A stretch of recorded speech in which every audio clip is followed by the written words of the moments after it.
TSE vai analisar denúncias de que a escola de samba do Rio de Janeiro fez propaganda antecipada da candidatura de Lula.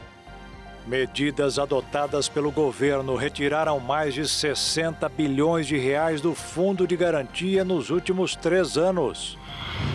Apostas via internet e as canetas emagrecedoras estão ocupando cada vez mais espaço no orçamento das famílias brasileiras. Estragos do meio ambiente aumentaram e provocaram estado de emergência em mais de 170 cidades desde o começo do ano. Polícia Federal investiga a transferência de dinheiro do banqueiro Daniel Vorcaro a familiares de ministros do STF. Pesquisa revelou que mais da metade dos brasileiros confiam nos resultados apresentados pelas urnas eletrônicas. Novo levantamento apontou que os alimentos ultraprocessados fazem tanto mal à saúde das pessoas como os cigarros. E a cidade de Caravelas, na Bahia, é o ponto extra das belezas da natureza que podem ser admiradas pelos turistas. É a partir de agora no Jornal das 22.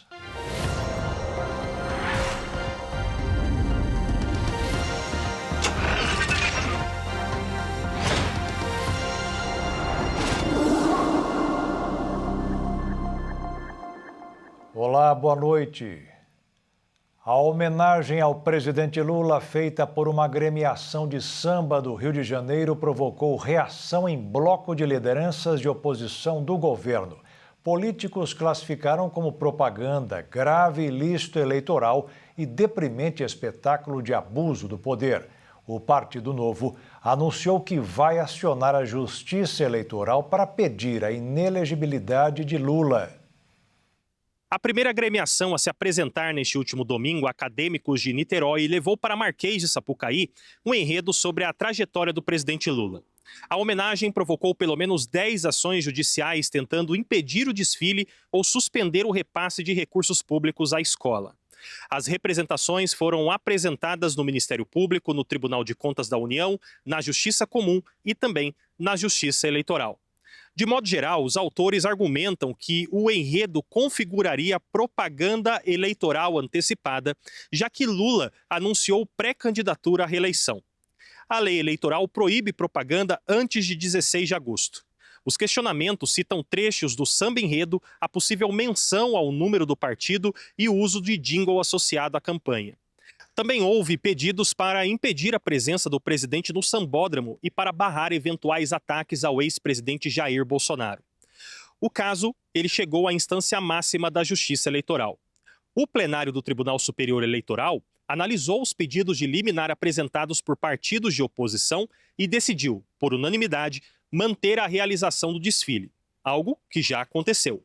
Mas os ministros deixaram claro que a decisão não representa um salvo-conduto. Após o julgamento, o PT orientou integrantes do partido e apoiadores a evitarem manifestações que possam ser interpretadas como propaganda eleitoral. O governo federal negou irregularidades, afirmou que não participou da escolha do enredo e declarou que o apoio da Embratur às escolas é recorrente. A agência destinou R$1 milhão a cada agremiação. A oposição reagiu. O Partido Novo anunciou que ingressará com uma ação pedindo a inegibilidade de Lula. O senador Flávio Bolsonaro criticou o uso de recursos públicos e classificou o desfile como campanha antecipada. Também houve manifestações dos senadores Sérgio Moro e Cleitinho, além do deputado Nicolas Ferreira, que compararam o episódio ao julgamento que tornou Bolsonaro inelegível. O deputado Felipe Barros, do PL, e Romeu Zema, do Novo, publicaram vídeos em suas redes sociais onde comentaram o episódio. Fazendo pré-campanha para o Lula, colocaram lá o Bolsonaro preso, uma imagem de um Bozo preso. Como se não bastasse isso, fizeram uma agressão aos evangélicos, aos cristãos.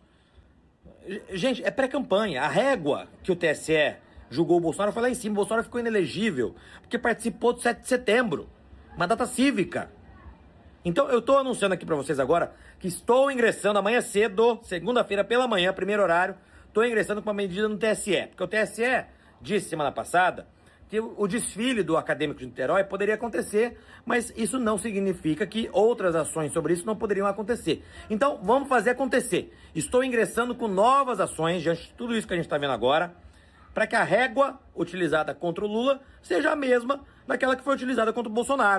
Agora eu vejo uma ala desse desfile do Lula colocando evangélico dentro de lata, como se fosse caricatura. Isso não é arte, isso é sim desrespeito. Você pode discordar de alguém, pode debater política, mas ridicularizar a fé de milhões de brasileiros é preconceito religioso. O processo segue em tramitação na Justiça Eleitoral, que poderá avaliar eventuais condutas ocorridas durante a apresentação. Subiu para 8 o número de vítimas fatais do acidente envolvendo um ônibus que tombou no interior de São Paulo. 6 pessoas morreram no local e 2 em hospitais da região. Na madrugada desta segunda-feira, um ônibus que transportava trabalhadores rurais tombou na BR-153 entre Ocauçu e Marília, no interior de São Paulo. Segundo informações da Polícia Rodoviária Federal, o veículo tombou depois de que um dos pneus estourou. Antes de tombar, o motorista perdeu o controle do ônibus e o veículo saiu da pista. As vítimas eram trabalhadores rurais que saíram do estado do Maranhão para trabalhar numa colheita de maçãs em Santa Catarina e famílias de alguns também estavam no veículo. Outro fator agravante apontado pelas autoridades foi a má conservação da rodovia. Testemunhas relatam que o estouro do pneu aconteceu depois de passar por um buraco.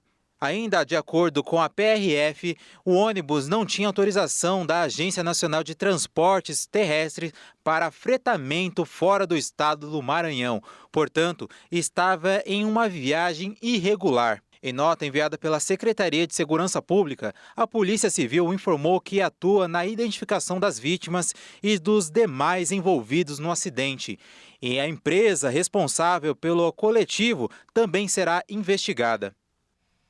As facções do Rio de Janeiro estão usando o sexo feminino para transportar armas e drogas. Os dados mostraram que a maior parte das mulheres presas nessas ocorrências tinham entre 18 e 24 anos. O crime organizado chegou entre as mulheres jovens no Rio de Janeiro. O envolvimento cada vez mais presente de mulheres no tráfico de armas foi tema de uma pesquisa feita pela Escola de Inteligência de Segurança Pública da Polícia Civil do Estado. Só no ano passado, policiais do BPTUR atuaram em 10 ocorrências envolvendo o transporte de armas de fogo apenas na rodoviária do Rio. Em 7 delas, houve a prisão de mulheres. Ao analisar os dados, que incluem também o transporte de drogas, o número de mulheres presas no ano passado subiu para 31. A maior parte das mulheres presas nessas ocorrências era jovem. Normalmente, as jovens são recrutadas pelas facções com a promessa de ganhos financeiros rápidos, sendo pagas com valores. No final do ano passado, a polícia descobriu que uma pessoa estava trazendo um carregamento de armas de São Paulo para o Complexo do Alemão. A equipe encontrou o material durante a abordagem a um ônibus de turismo que vinha da região do Brás, em São Paulo. Os agentes localizaram 3 caixas de almofadas onde estavam escondidas 30 pistolas. A mulher contou informalmente aos policiais ter recebido dinheiro para realizar o transporte após ser contratada por uma amiga. A escolha de mulheres busca reduzir o risco de abordagem policial, por elas despertarem menos suspeitas. O mau tempo está castigando o Brasil. Desde o começo do ano, mais de 170 cidades entraram em emergência por causa de vários desastres, que são classificados como naturais, quase 50% a mais do que no mesmo período do ano passado. O governo federal já reconheceu apenas nas primeiras semanas de 2026 situação de emergência em 171 municípios brasileiros atingidos por desastres naturais. Os reconhecimentos foram feitos pela Secretaria Nacional de Proteção e Defesa Civil e envolvem 12 tipos diferentes de ocorrências climáticas, evidenciando a intensidade dos eventos extremos neste início de ano. As chuvas intensas lideram a lista, com 64 registros, seguidas por estiagem, com 60 e seca, com 18. Também aparecem entre as causas inundações, enxurradas e vendavais. As cidades afetadas estão distribuídas por 20 estados em todas as regiões do país. Minas Gerais concentra o maior número de decretos reconhecidos, com 36 municípios impactados por 6 tipos distintos de desastres. Na sequência, estão Rio Grande do Sul, Bahia e Paraíba. Especialistas em gestão de riscos e mudanças climáticas alertam que o volume de ocorrências reforça a urgência de investimentos estruturais por parte de estados e municípios. Segundo eles, além da resposta emergencial, é fundamental ampliar obras de drenagem, contenção de encostas, manejo de recursos hídricos e sistemas de alerta. A avaliação é que, diante da maior frequência e intensidade dos eventos climáticos, políticas permanentes de prevenção e adaptação são essenciais para reduzir prejuízos humanos e econômicos nos próximos anos. Pesquisadores brasileiros identificaram um grupo de compostos químicos com potencial para atuar contra a malária em várias fases do ciclo do parasita. A diferença é que, além de tratar os sintomas, impede a transmissão pela picada de mosquitos do conhecido mosquito prego. A transmissão da malária acontece pelo sangue quase sempre depois da picada da fêmea do mosquito. Entre os sintomas mais frequentes estão calafrios, febre alta, dores de cabeça e no corpo, batimentos acelerados, aumento do baço e, em alguns casos, confusão mental. O estudo avaliou variações de substâncias já conhecidas pela ciência, que agora mostraram capacidade de agir contra diferentes fases do parasita responsável pela doença. De acordo com os pesquisadores, um dos elementos testados, chamados de composto 1, teve o melhor desempenho, atuando tanto nos estágios iniciais da infecção em pessoas, quanto nas etapas que acontecem dentro do mosquito. Ao contrário da maioria dos remédios usados hoje, que atacam apenas a fase no sangue, essa nova substância combate a malária em 3 frentes: no fígado, para evitar que a infecção se desenvolva, no sangue, para eliminar os parasitas que provocam sintomas, e no próprio mosquito, para impedir que a doença seja transmitida para novos hospedeiros. Nos testes com amostras de pacientes de Porto Velho, em Rondônia, o medicamento conseguiu reduzir quase por completo a formação dos ovos do parasita no inseto, principal vetor da malária na região amazônica. Outro destaque do trabalho é a ação do composto contra as cepas resistentes, da forma mais perigosa da doença. Hoje, a resistência aos medicamentos é um dos maiores obstáculos no combate à malária, sobretudo em áreas tropicais e de baixa renda. Os cientistas afirmam que os resultados abrem caminho para novas pesquisas, com a meta de transformar essas moléculas em tratamentos viáveis e acessíveis para uso clínico. E a seguir, medidas adotadas pelo governo retiraram mais de 60 bilhões de reais do Fundo de Garantia nos últimos 3 anos. E apostas via internet e as canetas emagrecedoras estão ocupando cada vez mais espaço no orçamento das famílias brasileiras.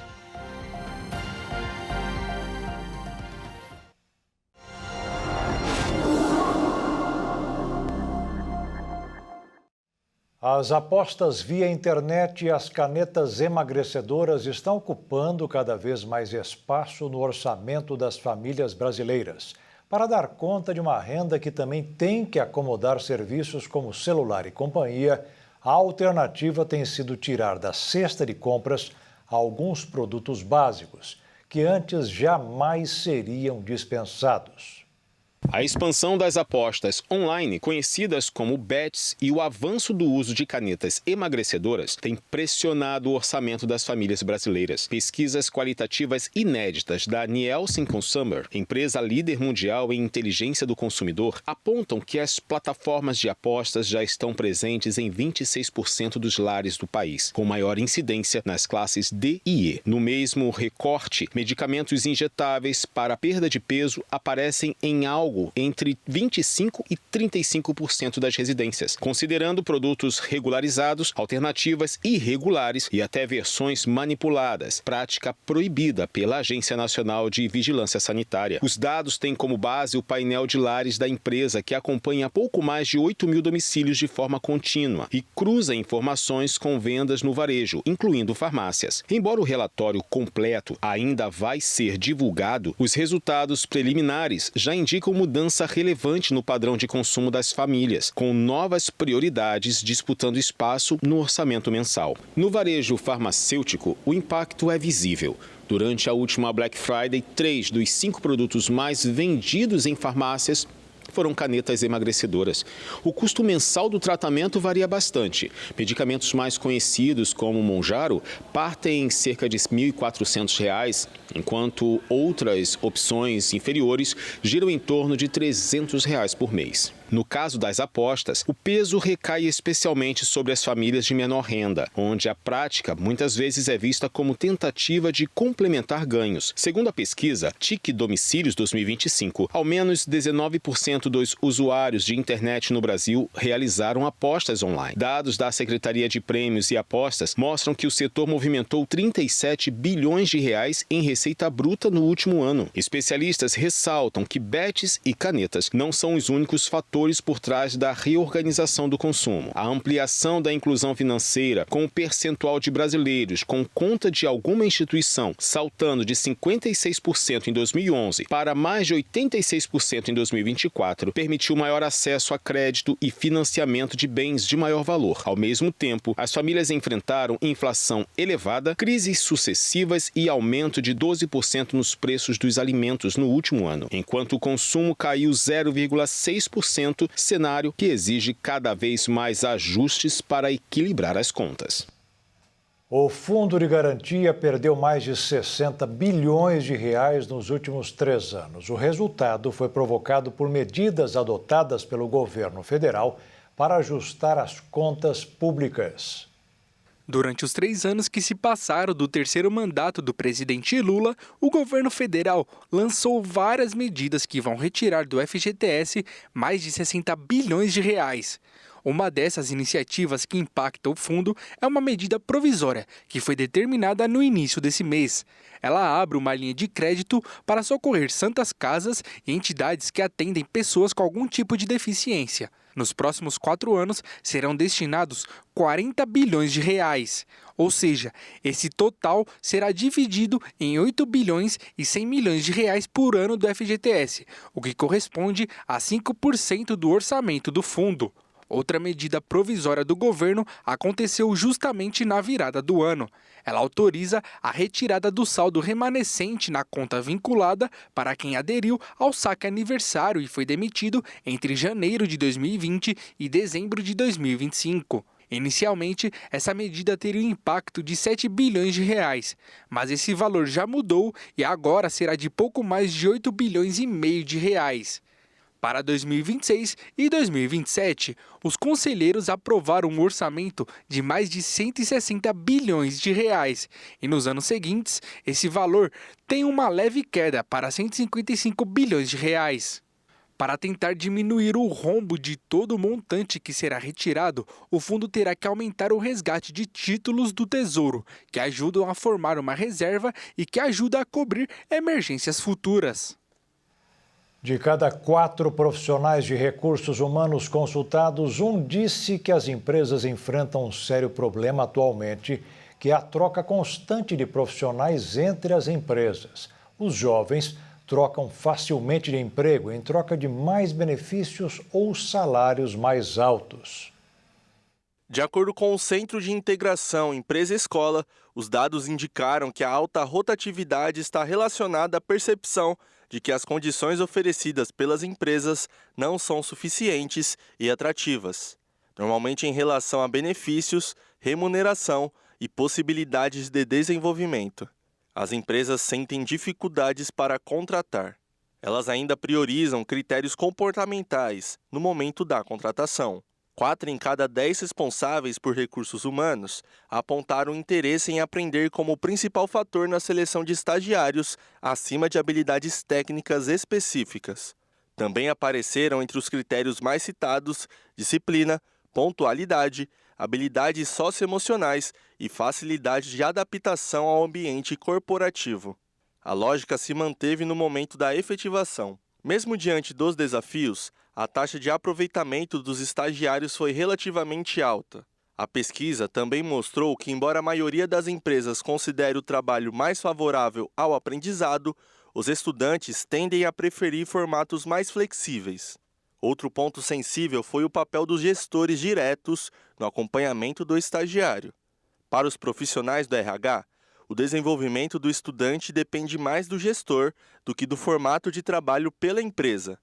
Ao mesmo tempo, muitos concordaram que os líderes não conseguem dedicar atenção suficiente ao acompanhamento dos estagiários, o que compromete sua performance. Por último, o estudo também apontou o crescimento do papel das empresas integradoras no processo, que apoiam os jovens no desenvolvimento. Os indígenas do Mato Grosso estão livres para tocar seus negócios sem a tutela do governo. Várias tribos conseguiram o aval da justiça para explorar o turismo em suas terras sem que, para isso, precisem de anuência da FUNAI. A FUNAI recorreu da decisão, alegando que a sentença continha erros materiais, omissão e afrontava o desejo das lideranças indígenas. O advogado que atua no caso rebateu os argumentos da FUNAI. Segundo ele, não existe risco grave de conflito social entre as etnias. Ao analisar o recurso, o juiz César Augusto Bearzi, da Terceira Vara de Mato Grosso, entendeu que os indígenas podem sim decidir sobre a exploração do próprio território onde vivem. Outro entendimento do magistrado é que a exploração de turismo nas aldeias não fere a legislação internacional sobre direitos indígenas. O advogado que trabalhou no processo afirmou que esta foi uma vitória importantíssima para os índios do Xingu, que há décadas tentam usar suas terras para plantio, mineração e turismo, mas que esbarram na tutela da FUNAI. Em uma decisão similar, o ministro do Supremo Tribunal Federal, Flávio Dino, autorizou a exploração mineral em terras indígenas dos Cintas Largas, que vivem em territórios de Rondônia e Mato Grosso, desde que a atividade seja realizada sob controle das próprias comunidades e cumpra exigências ambientais, sociais e legais. O ministro Flávio Dino fixou o prazo de 2 anos para que o Congresso Nacional regulamente o tema. Uma fábrica de carros britânica não parou no tempo e continuou a produzir carros da década de 1930. Além de milhares de peças originais, todas as plantas técnicas e registros de propriedade dos veículos foram preservados. Um respeitado nome da indústria automotiva britânica encerrou oficialmente sua produção de carros em 1968. A produção de carros de passeios luxuosos da marca Elvis sobreviveu graças a um consórcio de ex-funcionários. E atualmente a empresa atua como uma referência mundial na manutenção, restauração e construção de carros clássicos fiéis aos projetos originais. Instalada no polo automobilístico do centro-oeste da Inglaterra, a Elvis foi pioneira em tecnologias que se tornaram padrão na indústria. O acervo da fábrica impressionou. Além de milhares de peças originais, todas as plantas técnicas e registros de propriedade dos veículos foram preservados. Atualmente, quem compra um Elvis no mercado de clássicos pode ter acesso a um dossiê completo do carro. Entre os documentos guardados está, por exemplo, uma correspondência original do príncipe Philip com a fábrica. Um carro totalmente construído a partir dos projetos, custa a partir de R$2 milhões. Existem 2 opções: um carro novo registrado como modelo de continuação ou a restauração completa de um chassi original, que permite manter a placa histórica. Em ambos os casos, o processo pode levar até 5.000 horas de trabalho, com a maioria das peças obtidas ou produzidas localmente. O comprador pode escolher entre cerca de meia dúzia de carrocerias e motores de 6 cilindros. E a seguir, mais da metade dos brasileiros disseram que confiam nas urnas eletrônicas. E a Receita Federal começou a investigar denúncias de repasses de verbas do banqueiro Daniel Vorcaro a familiares de ministros do STF.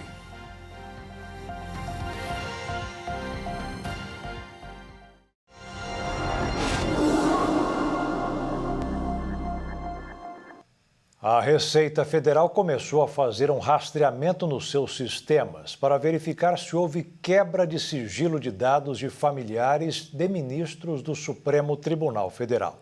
As revelações envolvendo o Banco Master levantaram suspeitas sobre possíveis vazamentos de informações. O pedido de análise partiu do ministro Alexandre de Moraes. A Receita Federal iniciou um rastreamento interno para verificar possível quebra de sigilo fiscal de cerca de 100 pessoas, entre elas ministros do Supremo Tribunal Federal e familiares diretos. A apuração foi solicitada pelo ministro Alexandre de Moraes no âmbito do inquérito das fake news, aberto em 2019. A lista inclui pais, filhos, irmãos e cônjuges dos 10 ministros da Corte. Para concluir a análise, auditores deverão realizar aproximadamente 8.000 procedimentos de checagem em cerca de 80 sistemas internos do fisco. Os relatórios já finalizados estão sendo encaminhados diretamente ao gabinete de Moraes. Segundo a Receita, o órgão não comenta demandas judiciais sob sigilo e afirmou ainda que o processo tramita em segredo de justiça e que qualquer divulgação depende da autorização do Supremo. Essa apuração ocorre em meio a uma crise institucional que envolve o Judiciário, a Polícia Federal e a Receita, dentro das investigações relacionadas ao Banco Master. A suspeita de que dados protegidos por sigilo fiscal e bancário possam ter sido acessados ou vazados sem autorização legal. Parte das apurações revelou trocas de mensagens entre Vorcaro e seu cunhado, pastor Fabiano Zetel, envolvendo aportes financeiros no Resort Taiaiá, no Paraná. O empreendimento teve como sócia a empresa Maridit Participações, ligada ao ministro Dias Toffoli. Após a divulgação de relatório da Polícia Federal com mensagens mencionando o nome de Toffoli, o ministro deixou a relatoria do caso no Supremo. O inquérito foi redistribuído ao ministro André Mendonça. Em nota, Toffoli afirmou que integra o quadro societário da empresa Maridit, mas negou ter recebido valores de Vorcaro ou de Fabiano Zetel.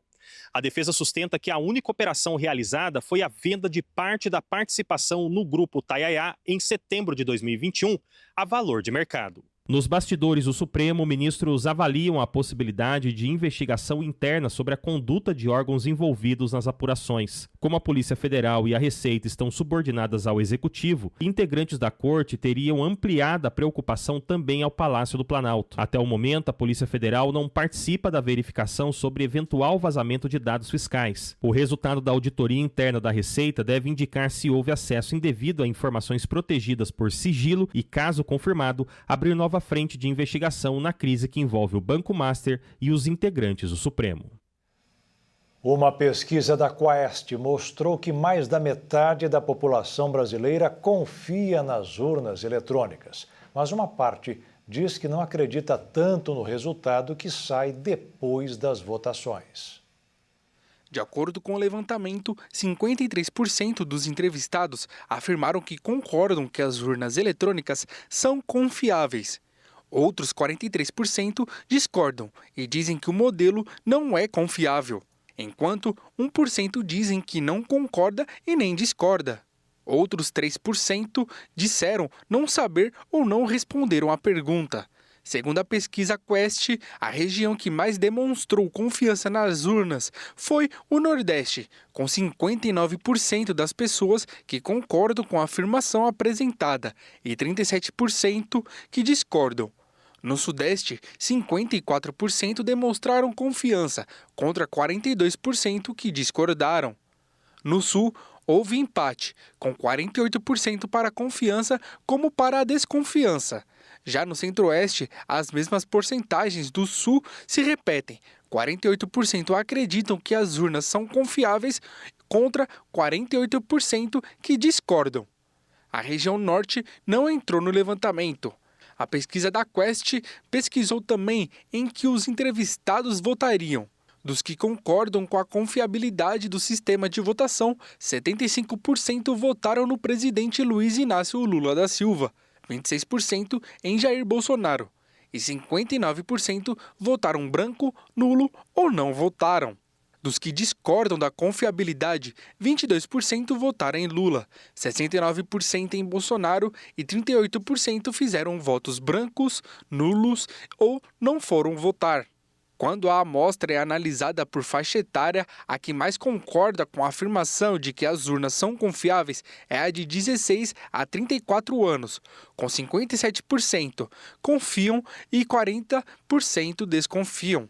Dos 35 aos 59 anos, 50% confiam na segurança das urnas eletrônicas e 47% discordam. Os entrevistados acima dos 60 anos, 53% têm plena confiança nas urnas e 38% não acreditam ser confiável. A Quaest avaliou pela renda dos entrevistados pessoas que ganham até 2 salários mínimos, 55% acreditam na confiabilidade das urnas, já 40% não têm confiança. Os que ganham entre 2 e 5 salários mínimos, 52% dos entrevistados concordam que a urna eletrônica é segura e 44% não acreditam na segurança das urnas. Os que ganham acima de 5 salários mínimos, 52% concordam com a confiabilidade das urnas e 45% discordam. Segundo a Quaest, a pesquisa foi realizada no formato de coleta domiciliar, por meio de entrevistas presenciais e com questionários estruturados. A pesquisa Quaest ouviu 2.004 entrevistados com 16 anos ou mais em 4 regiões do país. A margem de erro é de 2 pontos percentuais para mais ou para menos, com 95% de confiabilidade. O Irã realizou uma operação no Estreito de Hormuz, onde fica 20% da produção mundial de petróleo. Segundo os dirigentes do país, esta foi a única opção a tomar na véspera da negociação com os Estados Unidos. O Irã anunciou nesta segunda-feira o início de manobras militares no estratégico Estreito de Hormuz. Segundo a televisão estatal, os exercícios têm como objetivo preparar a Guarda Revolucionária diante de potenciais ameaças em questões de segurança militares. Recentemente, os Estados Unidos posicionaram no Golfo uma imponente força naval e já determinaram a mobilização de um segundo porta-aviões, o mesmo utilizado em uma operação na Venezuela em 3 de janeiro. O Irã ameaçou várias vezes bloquear o Estreito de Hormuz, por onde transita cerca de 20% da produção mundial de petróleo. As manobras ocorrem na véspera da segunda rodada de negociações indiretas com Washington, com a mediação de Oman sobre seu programa nuclear. O ministro iraniano das Relações Exteriores, Abbas Araghchi, já chegou a Genebra e se reuniu com o diretor da Agência Internacional de Energia Atômica, o argentino Rafael Grossi. O porta-voz da chancelaria iraniana, citado pela agência oficial de notícias IRNA, afirmou que a posição dos Estados Unidos sobre o programa nuclear de Teherã se tornou mais realista. Como na reunião realizada no início do mês, a delegação americana voltará a ser liderada pelo enviado do presidente Donald Trump, Steve Witkoff, e pelo genro do republicano, Jared Kushner. A União Europeia, os países árabes e a ONU condenaram as medidas aprovadas por Israel que abrem caminho para mais assentamentos no território palestino.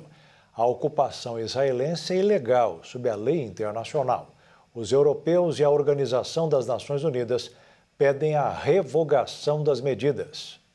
O governo de Israel foi criticado pelos seus planos de reforçar o controle sobre a Cisjordânia. A principal diplomata da União Europeia, Kaja Kallas, descreveu as medidas como mais um passo na direção errada, por meio de um porta-voz. Já o governo britânico pediu a sua reversão imediata, afirmando que qualquer tentativa unilateral de alterar a demografia palestina é inaceitável. O chefe da Organização das Nações Unidas, Antônio Guterres, disse estar profundamente preocupado com as medidas aprovadas por Israel na semana passada. Ele classificou as ações de Israel como desestabilizadoras, apontando que a Corte Internacional de Justiça já concluiu que é ilegal a ocupação israelense do território palestino. Arábia Saudita, Turquia e outros países de maioria muçulmana também criticaram as decisões em uma declaração conjunta, alertando que elas impediriam uma solução de 2 estados para o conflito israelo-palestino. Israel rejeita a criação de um Estado palestino, afirmando que isso ameaçaria sua existência. A declaração conjunta ainda acusou Israel de impor uma nova realidade jurídica e administrativa na Cisjordânia ocupada, acelerando tentativas de anexação ilegal e o deslocamento do povo palestino. O ministro das Finanças de Israel, Bezalel Smotrich, disse que as mudanças visam aprofundar nossas raízes em todas as regiões da terra de Israel e enterrar a ideia de um Estado palestino. O presidente dos Estados Unidos, Donald Trump, disse que os Estados-membros do Conselho de Paz anunciarão em uma reunião na próxima quinta-feira uma promessa de mais de $5 bilhões para esforços humanitários e de reconstrução da faixa de Gaza. Trump escreveu em sua rede social que os Estados-membros também comprometeram milhares de funcionários para uma força de estabilização autorizada pela ONU e para a polícia local no território palestino. O presidente dos Estados Unidos disse que será a primeira reunião oficial do grupo e será realizada no Instituto Donald J. Trump para a Paz, que o Departamento de Estado americano renomeou recentemente em homenagem ao presidente. Delegações de mais de 20 países, incluindo chefes de Estado, devem participar do encontro. A Ucrânia quer garantias de segurança dos Estados Unidos por no mínimo 20 anos antes de assinar qualquer acordo de paz. O líder ucraniano Volodymyr Zelensky deu a declaração durante a Conferência de Segurança de Munique, às vésperas de novas negociações trilaterais entre Kiev, Moscou e Washington, previstas para esta semana em Genebra. Durante o discurso, Volodymyr Zelensky cobrou a definição de uma data para que a Ucrânia passe a fazer parte da União Europeia. O chefe do executivo ucraniano criticou a pressão por parte dos envolvidos nas negociações de paz para que o governo de Zelensky faça concessões. O conflito entre Kiev e Moscou deu início em fevereiro de 2022, após a Rússia invadir o território ucraniano numa ofensiva contra o plano do vizinho instalar uma base militar da OTAN. As negociações lideradas pelos Estados Unidos tentam pôr fim à guerra, que já é considerada a maior na Europa desde 1945. O grupo deve se reunir novamente nesta semana para mais uma rodada de conversas para tentar chegar a um acordo definitivo. Os últimos diálogos foram descritos por ambas as partes como construtivo, mas sem avanços concretos. Entre os temas mais controversos das negociações está a exigência da Rússia de retirada total das tropas ucranianas das partes restantes da região oriental de Donetsk, que ainda estão sob controle de Kiev. A Ucrânia rejeitou uma retirada unilateral e, ao mesmo tempo, exige garantias de segurança do Ocidente para dissuadir a Rússia de retomada à invasão caso um cessar-fogo seja alcançado. Segundo Zelensky, os Estados Unidos propuseram uma garantia de segurança com duração de 15 anos após a guerra, mas a Ucrânia deseja um acordo de 20 anos ou mais. E a seguir, novo levantamento apontou que os alimentos ultraprocessados fazem tão mal à saúde das pessoas como os cigarros. E a cidade de Caravelas, na Bahia, é ponto extra das belezas da natureza que podem ser admiradas pelos turistas.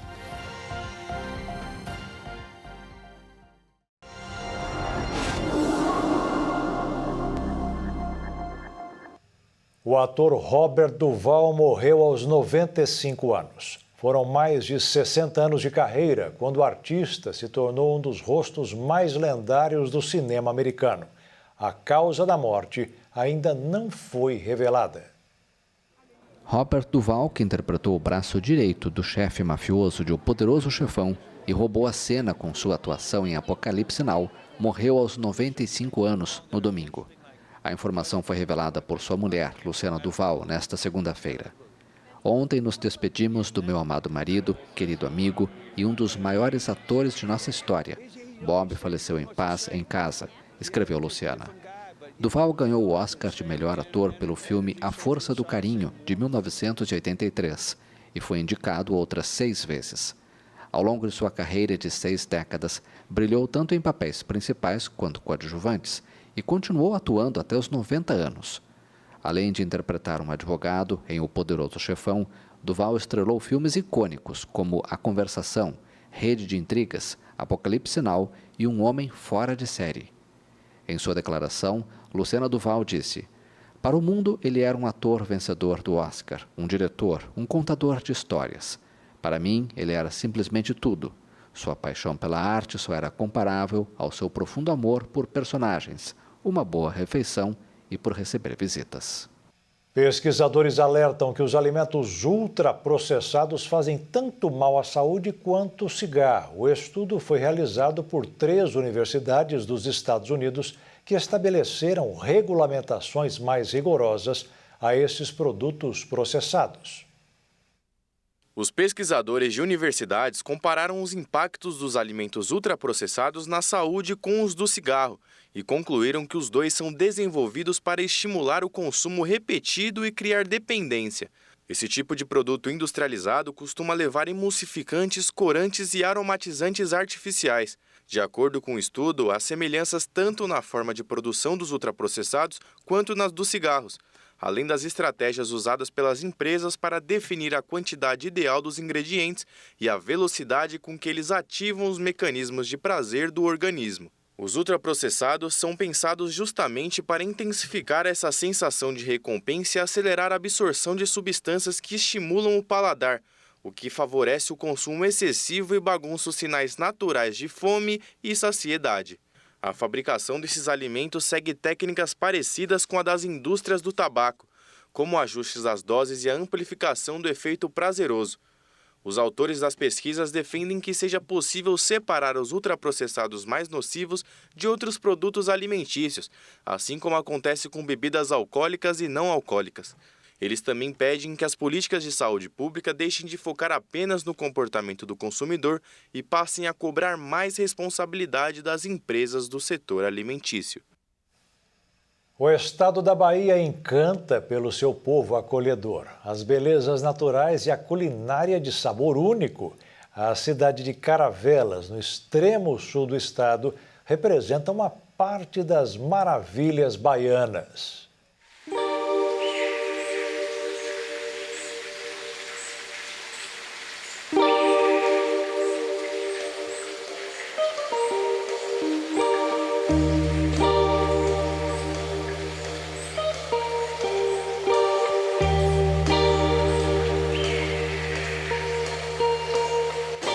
Hoje nós desembarcamos em Caravelas, um dos municípios mais antigos do Brasil, localizado aqui no extremo sul baiano. Logo ao chegar no município, esta receptividade, um ambiente acolhedor, aconchegante para toda a família. Aqui em Caravelas parece que o tempo caminha devagar e a natureza ainda dita o ritmo da vida. É aqui que você encontra o Parque Nacional Marinho dos Abrolhos. Mas não é só isso. Diversas outras atratividades você pode encontrar aqui. Fundada no século XVI, Caravelas guarda marcas profundas da história brasileira. Suas ruas estreitas e construções coloniais revelam a importância que o município teve no período do ciclo do pau-brasil e da navegação costeira. Caravelas foi um ponto estratégico para a coroa portuguesa. Daqui saíam expedições, chegavam mercadorias e se formou uma das primeiras comunidades do litoral sul baiano. Na natureza, Caravelas revela seu maior espetáculo. Daqui partem embarcações que levam turistas ao arquipélago de Abrolhos, berço de biodiversidade marinha e um dos principais pontos de observação de baleia jubarte no Brasil. Entre julho e novembro, as baleias chegam para acasalar e amamentar seus filhotes. É uma experiência inesquecível para quem visita. Atraído por essas belezas, Mitchell migrou do sul do país para cá, onde já reside há 15 anos e aqui recepciona turistas de todo o mundo. É um lugar realmente encantador, é uma beleza muito simples, uma natureza abundante, de pessoas honestas, acolhedoras. Aqui na Barra mesmo, na Praia do Graçá, onde nós estamos, é uma vila de pescadores, com comunidades locais com tradições muito fortes, a gente respeita e acha muito bonito, participa.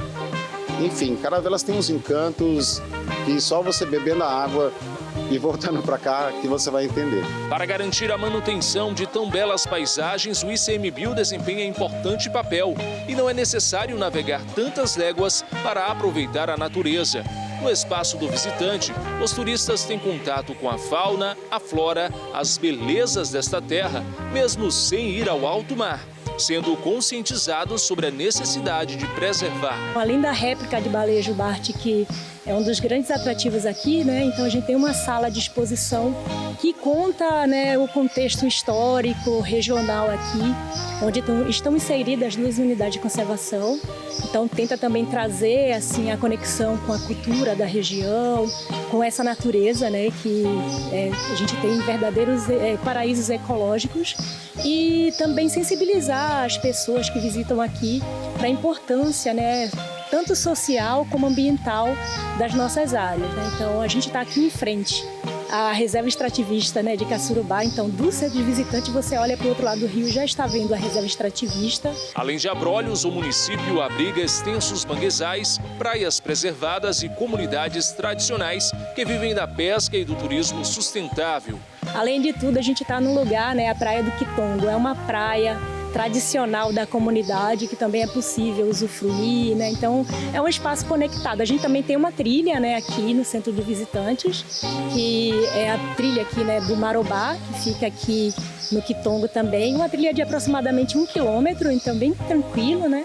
Só que ela passa por uma restinga, né, uma floresta bem linda, então você consegue também entender esse ambiente que é tão importante, né, entender sobre a cultura, né, aqui tem caranguejo, manguezal, tipo de manguezal, então aqui nesse espaço a gente tem uma diversidade de experiência. Entre o passado preservado e o futuro que se constrói dia a dia, Caravelas segue encantando quem chega, seja pela história, pela cultura ou pela natureza exuberante.